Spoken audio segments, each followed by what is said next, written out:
Hello, my name is Mitch. I am a WVU STEM ambassador, a part of the WVU Extension program and the Mylan STEMCARE program.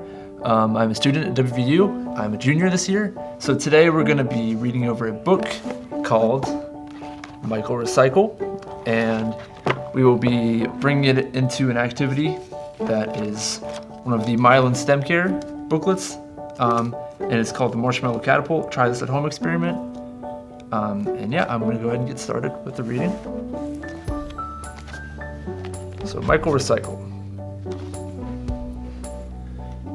There was once a town called WVPB, where garbage was left to grow rotten and slimy. It never smelled fresh. The air was all hazy, but the people did nothing. They got rather lazy. And then something happened that no one could explain. It wasn't a bird, and it wasn't a plane. A green-caped crusader soared through the air with a colander hat on top of his hair. He bounced off the earth with a thump and a bump, and then landed headfirst in the town garbage dump. He brushed off the suit as he jumped to his feet and grinned at the townsfolk who'd he come to meet. I'm Michael Recycle, and I have a plan, but I need your help, everyone to a man. The sky and the river are smelly and brown. Soon 50-foot bugs will take over your town. You've got to recycle. You've got to act soon, before all your trash reaches up to the moon. Then, crushing a can, he gave them a wink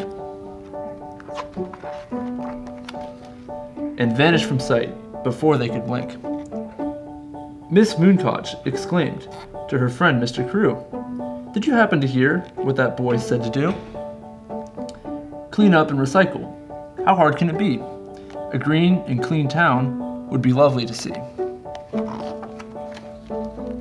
They recycled their paper, their plastic and cans, and even old junk like used pots and pans. They also began the Be Greener campaign. They grew their own kumquats and saved up the rain. So proud was the town of their green transformation. They threw a great party, a grand celebration.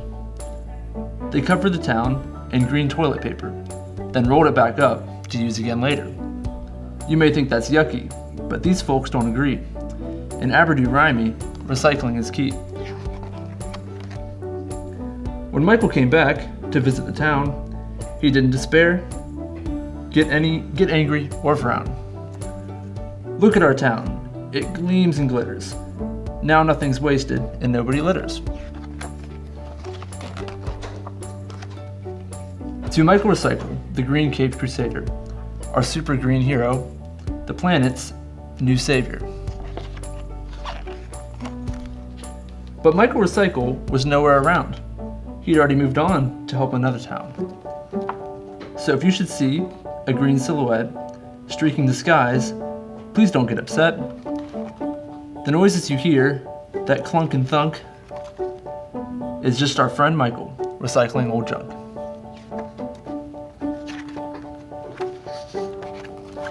And that finishes the story.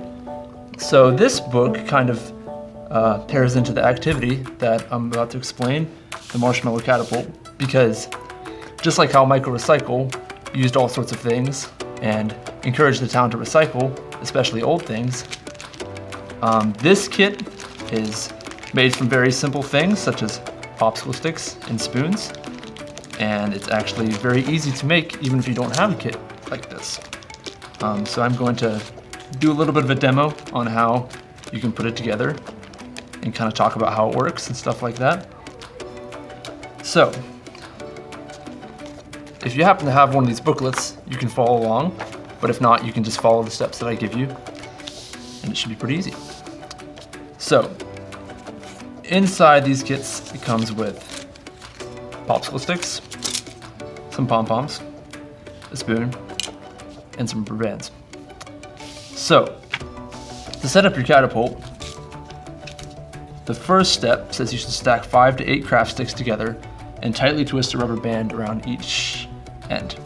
So I'm gonna grab 1, 2, 3, 4, 6, like that. make sure you tie a rubber band on both sides so that it's nice and snug. And like I said earlier, you don't have to have popsicle sticks, you don't have to have a spoon, you don't have to have pom-poms. You could use pieces of cardboard, you could use pieces of plastic, just about anything that you have around the house. Okay, so that's the first part like that. Okay, the next one says you should stack 2 craft sticks together and wrap a rubber band around, tightly only on one end. And it says make sure it's wrapped very tightly. So if we take 2 sticks, put them together like this, and just wrap a rubber band around one end, like so, until it gets nice and snug.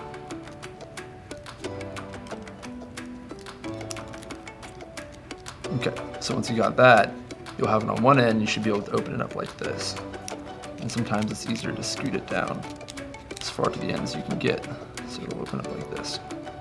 Okay, and the next thing you should be doing is you're going to open this up, and then you're going to put the stick you made first inside, so it looks like this.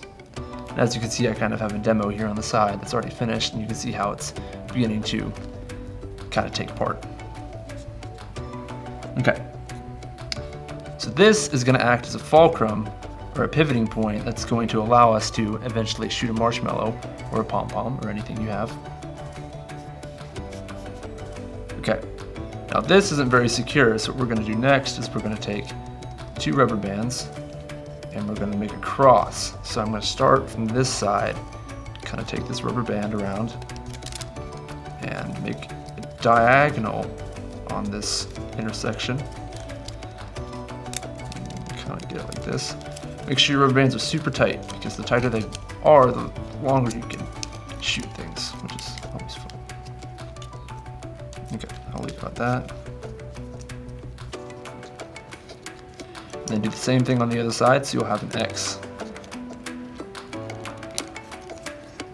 Kind of looking like this.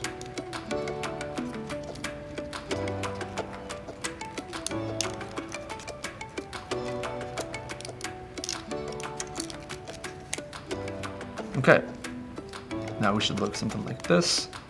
And then the next thing you're going to do is you're going to take your spoon and you're going to attach it to this side of the catapult you got going on. As you can see, if you kind of start to push down on this, it's kind of bouncy. And we're going to explain how that works later on. And you can put it as high up as you want, you can put it lower down, you can see how the different positions you place it in will change the launch distance with your pom-poms. Like so. Make sure this spoon is on super tight. Wrap that rubber band around a bunch of times. And like I said, I'm just following along the steps in this booklet. And then once you do this, you're pretty much set. I have 2 extra popsicle sticks, so I can kind of put those wherever I want. But it should, if I put a pom-pom down here and then push it down, holding my hand on this side, it'll shoot a pom-pom like that. So this is the very basic way to make it. But the good thing about this is this isn't the way you have to make it. You can make it however you want. You can put more popsicle sticks on this part. You can put more on this. You can make this one longer or anything. So it's a very unique experiment because you can kind of make it however you want to and see how it ends up being different. But anyways, this is cool and all, but how does this work? So pretty much this catapult is a good explanation of energy transfer. So what happens, and you can kind of read about this if you have the booklet too, but what will happen is there will become a large amount of potential energy when you pull this spoon down. And that's because it's still, it has potential.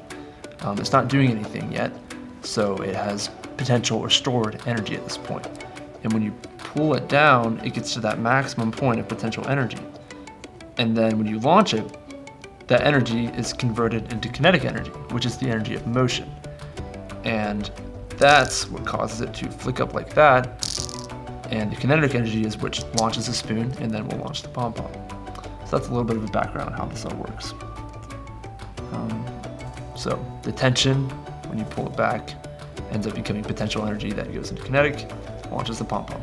A little bit of physics right there. But that's about it. Like I said, you can do about just anything with this. You can use other items too to make it bigger or smaller and make it look complex. If you are interested in this activity or other activities that may be similar to this, you can visit the STEMCARE website to look for more information and stuff that's related to that. But thank you for joining.